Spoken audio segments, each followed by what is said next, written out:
횡방향 힘이 가해진 것 같아요. 횡방향이라 함이 이 가로 방향이죠. 이렇게요. 이렇게. 예, 예. 원래 이 걷어는 위에서 내려오는 힘을 버티는 거니까 이 옆에서 미는 힘에는 굉장히 취약하거든요. 아, 그럴 수 있겠네요. 그거는 이제 확인을 해봐야 되는데요.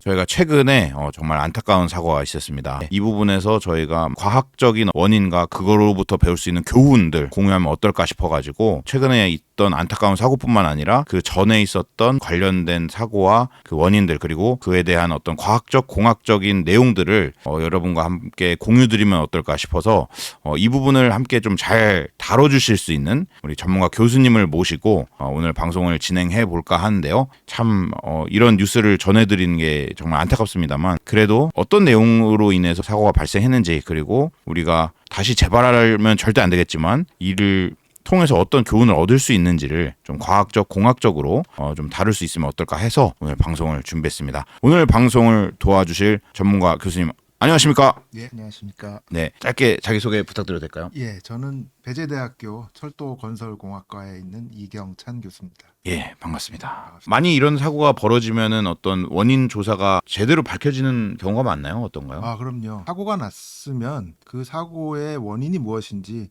무엇으로 인해서 이런 사고가 났는지 면밀하게 조사하는 게 중요하고요. 예. 또 그곳으로부터 우리가 이제 배우죠. 그래서 그 교훈을 바탕으로 뭐 기술을 발전시킨다거나 아니면 제도를 바꾼다거나 뭐 그런 노력들을 하는 것이 중요하다고 생각을 합니다. 예. 그러니까 뭐 누가 뭘 잘했다, 누가 잘못했다, 막 이런 것을 따지는 것보다는 그 원인을 분석해서 그곳으로부터 배우는 게 더 중요하다 이런 생각을 하고 있습니다. 아, 어떤 제도나 시스템 이런 것도 그쵸. 굉장히 중요하겠네요. 알겠습니다. 그럼 오늘 저희가 그 자료를 가지고 한번 이야기를 천천히 해볼까요? 아, 자, 이게 지금 사고 현장 영상인데요. 저는 처음에 이거 AI 영상인 줄 알았어요. 딥페이크 영상인 줄 알았어요. 예. 근데 의외로 교량 사고는 사실은 계속 있어 왔어요. 그렇군요. 사고가 안 나는 게 좋겠지만 우리나라뿐만 아니라 해외에서도 이런저런 이유로 사고들은 이제 안타깝게도 나고 있는데요. 최근에 우리나라도 이런 교량이 무너지는 사고들이 옛날보단 빈번하게 좀 발생하고 있는 것이 안타까운 상황이긴 한데요.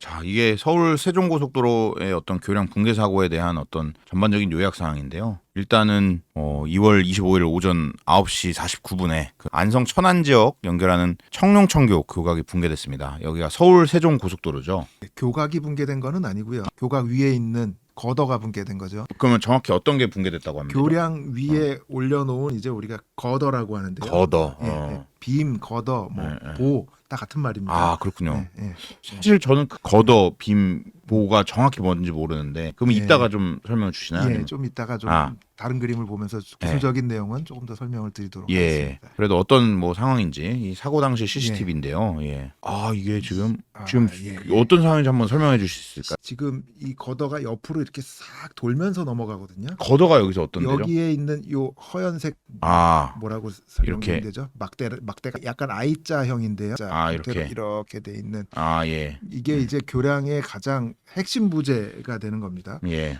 위에서 내려오는 하중을 버텨주는 주 부재인데요. 예. 얘가 거더인가요? 그렇죠. 예. 우리 집이면은 이렇게 대들보, 대들보. 예. 그 하는 보, 예. 그게 이제 영어로는 빔이고요. 예. 그게 교량에 들어가면 우리가 이제 거더다 이렇게 예. 부르는데요. 예. 이게 핵심 부재입니다. 예. 이 위에서 내려오는 하중을 버텨주는 부재인데요.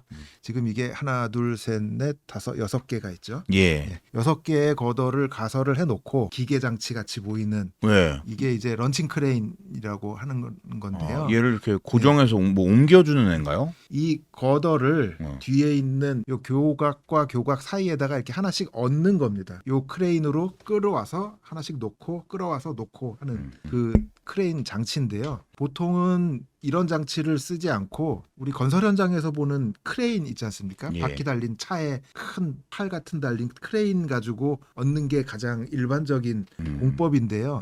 지금 이 현장은 교각의 높이가 굉장히 높잖아요. 예. 굉장히 높으니까 크레인으로 이게 안 닿는 거예요. 아. 크레인으로 작업할 수 없을 만큼 높은 위치에 있는 교량이다 보니까 이런 런칭 크레인이라는 특수 장비를 사용을 해서 아. 위에서 이제 끌어와서 넣어서 하나씩 갖다 놓는 아. 이런 공법을 하는 건데요. 뭐 난이도가 있는 공법이긴 합니다만 지금 보시면 이 6개의 걷어를 다 놨어요. 예. 이 크레인은 예. 다 놓고 이제 빠지는 중인 걸로 보여요. 아. 빠져서 요 옆에 오른쪽에 아마 이쪽이 뭐 상행선이고 옆에가 하행선일 것 같은데 예. 그 하행선 쪽을 이제 작업을 하려고 예.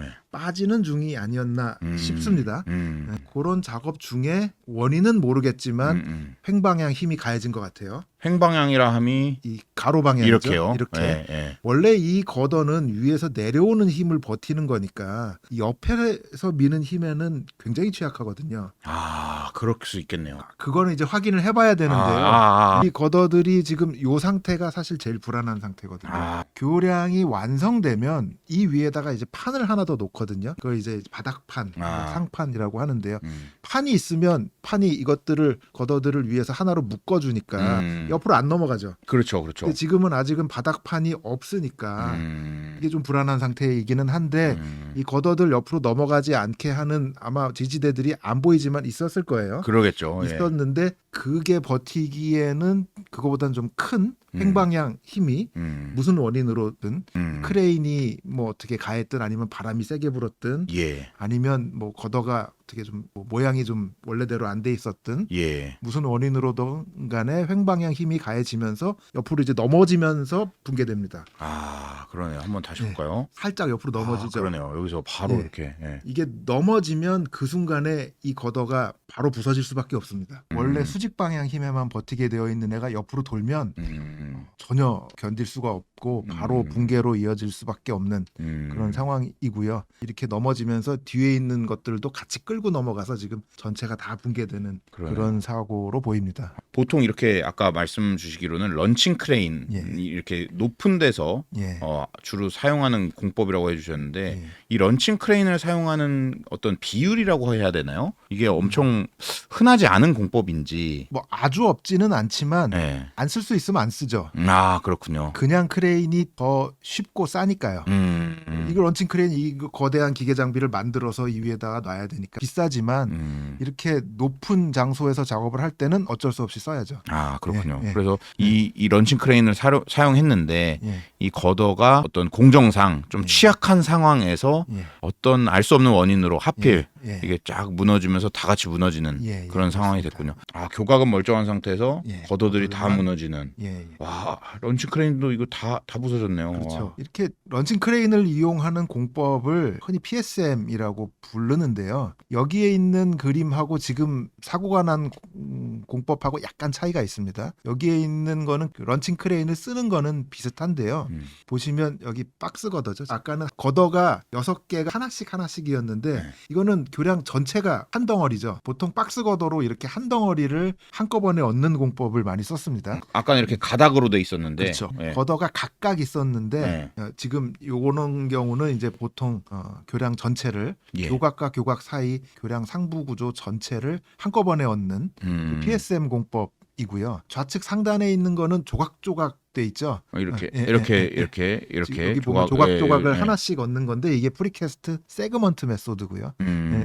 이걸 PSM이라고 불리는 크레인을 사용하는 공법이고 뭐 오래전부터 사용하던 공법입니다. 근데 뭐 이 상황에 따라서 이렇게 박스로 하기도 하고 예. 이렇게 조각으로 하기도 하고 그런 건가요? 그렇습니다. 그게 이제 기술 발전의 방향인데요. 예. 과거에는 박스를 많이 썼습니다. 예. 박스를 많이 썼는데 박스가 아무래도 조금 더 비쌉니다. 이 박스 모양을 하나씩 다 만들어야 되니까요. 예. 이 교량에 맞게. 예. 맞춤 양복 같은 거죠. 아까 봤던 걷어 같은 경우는 걷어가 대부분 다 비슷하게 생겼으니까 약간 기성품처럼 아, 네. 개수만 조절하거나 막 이래도 되겠구나. 뭐 약간씩의 그 예. 모양이라든가 뭐 이런 것들은 달라지지만 예. 많이 달라지지는 않거든요. 아, 기성품처럼. 그렇죠, 예, 그렇죠. 예. 약간 기성품의 성격이 있어서 조금 더 저렴할 수 있는 거죠. 최근에는 그렇게 걷어를 하나씩 얻는 공법을 적용하는 경우들이 많았던 거고요. 아, 그게 훨씬 유리하긴 하겠네요. 조금 예. 더 싸죠 아무래도. 예. 네, 어떻게 보면 그 걷어로 변형된 형태가 지금 음. 사고 난 그 현장이 되겠습니다. 그러면 최근에는 아무래도 이 박스 걷어보다는 이렇게 각각으로 나눠져 있는 걸로 많이 활용을 하나요?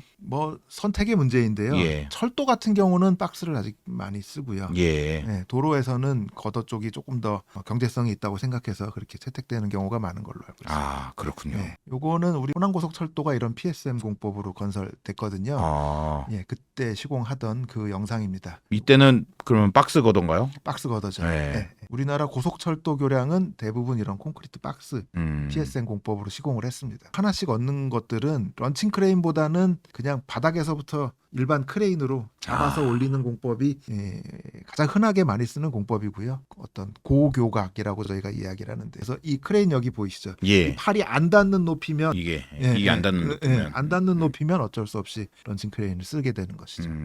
이 이제 완성된 모습 이렇게 그렇습니다. 하나씩 모두 예. 다 했을 예, 때 예, 예. 예. 이걸 다 이렇게 엄청난 어떤 공학적 계산을 통해서 또 이렇게 설계해서 하는 거잖아요. 당연하죠. 예. 당연하죠. 예. 예. 이거는 이제 그 가상 영상이죠. 예. 만드셨더라고요, 금방. 예. 그걸 넣은 것 같은데, 지금 여기가 이제 야드라고 저희가 불리는, 예. 여기서 제작을 하는 겁니다. 걷어를 예. 공장에서 제작해서 가지고 올 수도 있는데 아마 여기서 제작했을 거예요. 예. 개수가 많으니까. 음. 그래서 요 런칭 크레인으로 하나씩 끌고 와서 놓는 거죠.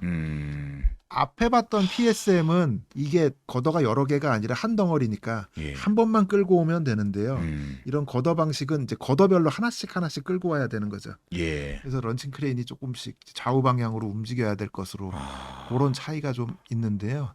근데 이 박스 거도와 함께 이 영상을 보니 진짜 이 횡방향에 취약할 수밖에 없겠네요. 약간 아무래도. 그럴 수도 있겠죠. 예. 예. 박스 걷어는 뭐 전도될 옆으로 넘어가는 걸 저희가 전도라고 하는데 예. 전도 위험이 없죠. 예. 박스 자체가 한 덩어리니까. 한 덩어리니까. 근데 이 걷어들은 바닥판을 놓기 전까지는 항상 전도의 위험성이 그렇군요. 뭐 항상 뭐 이 영상 굉장히 어느 분이 만드셨는지 잘 만들었는데요. 음. 붕괴되는 장면은 조금 잘못됐어요. 그렇군요. 무슨 저기 유리 깨지듯이 이렇게 붕괴되는데요. 그렇지는 않고요. 예. V자로 꺾여서 붕괴가 됐습니다. 그렇군요. 예. 프리스트레스 콘크리트 걷어교의 가장 전형적인 단면인데요. 지금 여기는 걷어가 5개가 있고요. 예. I자 모양으로 되어 있죠. 위에서 내려오는 힘을 버티면 높으면 높을수록 힘을 많이 견디거든요. 근데 이 높게 만들어도 이 가운데 쪽은 힘을 견디는데 크게 기여를 안 해요. 양 끝에 면적이 많을수록 기여를 많이 하기 때문에 예. 우리가 보통 I자 형태로 만들고요. 휜다는 게 이렇게 아래로 그렇죠. 위에서 누르면 아래 방향으로 휘겠죠. 아래로 휘는데 예. 그거를 잘 막으려면 이 걷어의 이 부분이 넓어야 된다 이 말씀이신가요? 그렇죠. 요 가운데 부분들은 조금 기여가 적거든요. 위 아래 쪽의 면적이 넓은 게 효율적이라서. 얘도 얇으면 좀 너무 빈약해지진 않나요? 그게 문제인데요. 네. 가운데 여기 부분은 우리가 웹이라고 부르는데요. 네. 거기는 얇아도 힘 성능에는 크게 영향을 안 미쳐요. 힘을 견디는 능력의 효율성을 생각하면 웹은 얇으면 얇을수록 좋아요. 그래요? 예, 네. 왜냐하면 요 위 아래 부분이 뚱뚱하면 되니까요. 재료를 아낄 수 있는 거죠. 그건 이제 다만 위에서 누르는 힘을 견딜 때 얘기예요. 옆에서 힘이 가해지면 다른 얘기죠. 근데 이게 얇아졌을 때 횡으로 가면은 약하다. 예. 약할 수밖에 없죠. 그렇죠. 예. 다만 지금 그림처럼 교량이 완성돼 있으면 바닥판이 있고 걷어가 지금 5개가 있잖아요. 예. 횡방향 힘에 잘 견디죠. 이 정도면. 그죠? 바닥판까지 다 붙어 있으면. 붙어 있으면 예. 지금 사고가 난 교량은 아직 바닥판을 공사하기 전이었기 때문에 횡방향에선 굉장히 취약할 수밖에 없는 구조였고, 그래서 우리가 이 중간에 여기 가로보라고 돼 있죠. 예. 가로보를 중간중간에 놓습니다. 예. 얘네들을 연결을 해주는 거죠. 연결을 해줘서 횡방향 힘에 대해서 좀 견뎌라. 예. 이 가로보만 놔도 일단은 그렇게 넘어가지는 않아요. 근데 가로보도 놓기 전이었던 거죠, 지금 사고는.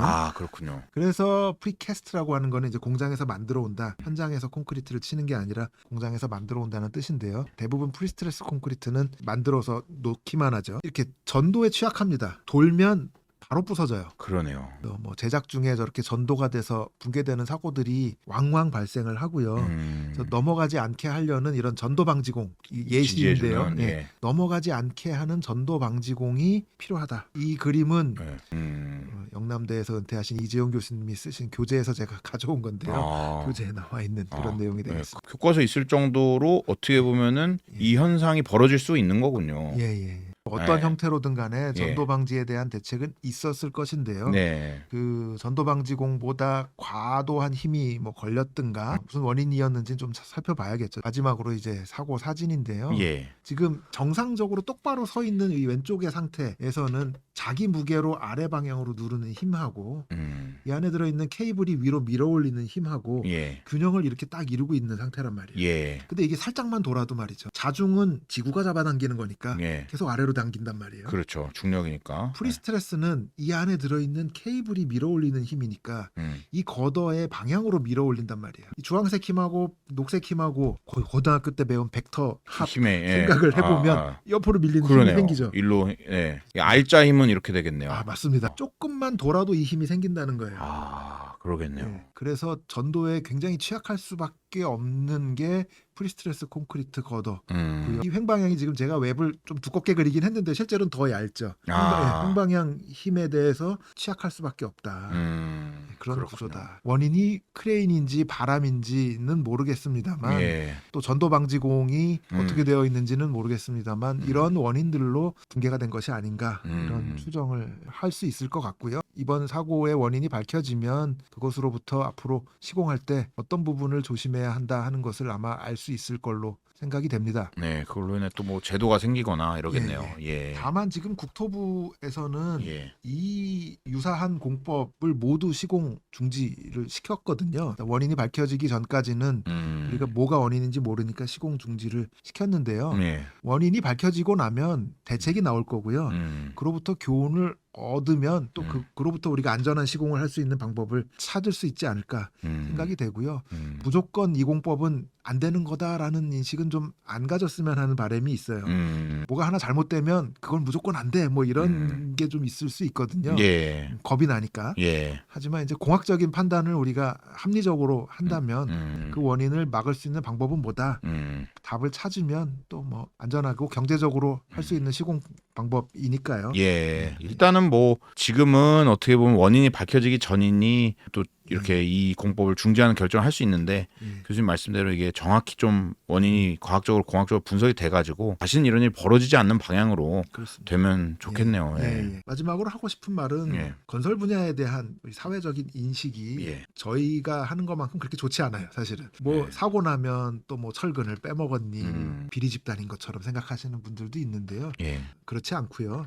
누구도 이 사고가 나는 걸 원하지 않았겠죠. 저희도 기술 발전을 위해서 노력하는 엔지니어고 핸드폰 만드는 분이나 반도체 연구하는 분들이나 저희나 똑같습니다. 효율성 있게 높은 기술력으로 우리 안전한 사회 인프라를 만들려고 노력하는 사람들인데 그렇게 함에도 불구하고 부주의든 아니면 경험이 부족했던 이런 사고들은 나게 되고요. 우리나라뿐만 아니라 해외에서도 안타깝게 이런 사고들은 계속 나는데 이 사고가 났을 때 우리의 마음가짐이 잘못한 사람을 찾아서 단죄하는 데에 초점을 두기보다는 어떤 부분이 우리가 부족했냐, 무엇을 몰랐냐, 앞으로 어떻게 해야 되느냐 하는 것에 초점을 좀 맞춰줬으면 하는 게 저의 바람이 되겠습니다. 사실 사고가 난 거는 너무 안타깝고 다시는 이런 일이 벌어지지 않게 하는 것이 중요하다 보니 이제 이게 재발하지 않게 원인을 제대로 분석하고 그것을 대체할 수 있는 어떤 시스템이든 기술이든 이런 것들을 마련하는 게 중요할 것 같습니다. 사실 솔직히 말하면은 이런 사고가 있기 전에는 그냥 다리는 그냥 있는 것이고